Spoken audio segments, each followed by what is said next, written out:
10वें अध्याय का महात्म्य। श्री भगवान जी बोले, हे लक्ष्मी जी, 10वें अध्याय का महात्म्य कहता हूँ। काशी नगर में एक धीरजी धर्मात्मा हरि भक्त ब्राह्मण रहता था। एक दिन वह विश्वेश्वर महादेव जी के दर्शन को गया। गर्मी की ऋतु थी। वह धूप से व्याकुल हो चक्कर खाकर मंदिर के पास गिर पड़ा। इतने में एक भृंगी नामक गण आया। उसने देखा कि ब्राह्मण मूर्छित पड़ा है। उसने जाकर महादेव जी से कहा।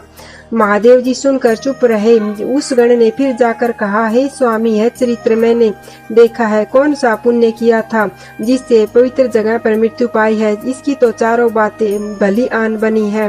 काशी जी का क्षेत्र, गंगा जी का स्नान, संतों और विश्वेश्वर जी का दर्शन, अन्न का छोड़ना, एकादशी का दिन होना।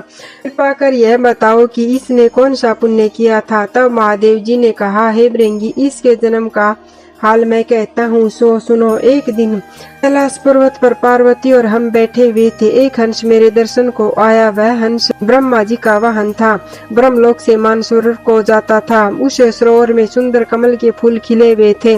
वह एक कमल को लांघने लगा। जो ही उसकी परछाई उस पर पड़ी, वह हंस एकदम काला हो गया और बेहोश होकर आकाश से पृथ्वी पर गिर पड़ा। उसी मार्ग में एक गण आया और हंस को गिरा हुआ देखकर गण ने कहा, हे स्वामिनी, यह आपके दर्शन को आया था, सो वह श्याम वर्ण का क्यों होकर गिर पड़ा है?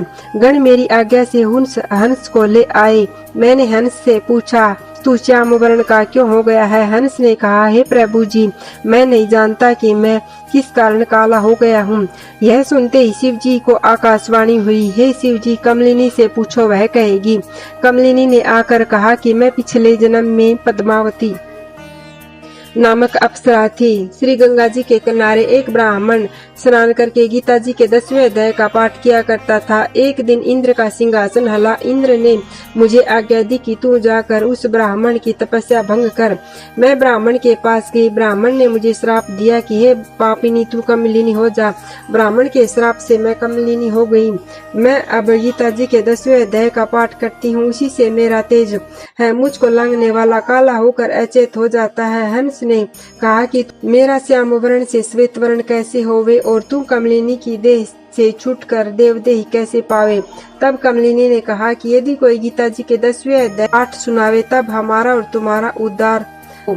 फिर गीता जी के 10वें अध्याय का पाठ उस हंस और कमलिनी ने सुना। तब उसी समय उन दोनों का उद्धार हुआ। हंस अपने श्वेत वर्ण को प्राप्त हुआ और कमलिनी देवकन्या हुई। इति श्रीपद पुराणे ईश्वर संवादे उत्तराखंडे गीता महात्म्ये नाम 10वां अध्याय समाप्तम्।